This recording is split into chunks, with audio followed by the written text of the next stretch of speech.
Jadi Steven hari ni buat khas video ni kepada peminat Volkswagen CC 1.8 ataupun model pasak CC.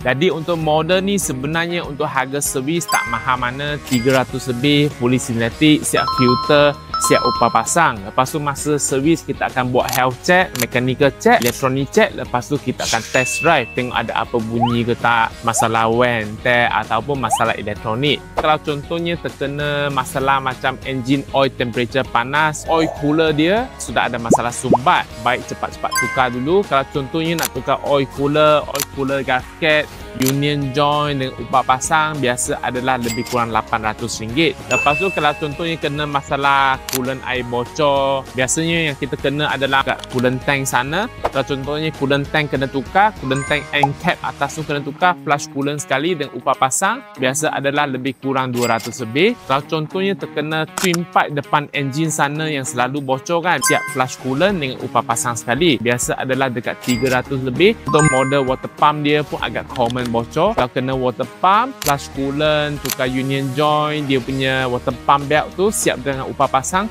pun dekat RM800 lebih kurang.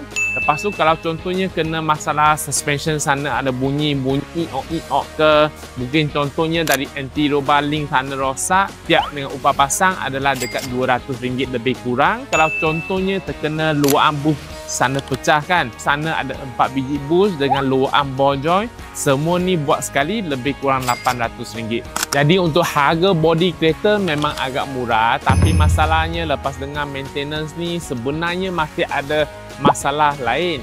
Apa pendapat anda tentang kereta pasak CC ataupun CC 1.8? Sebab dalam keluarga Volkswagen, body shape kereta ni memang agak special sikit.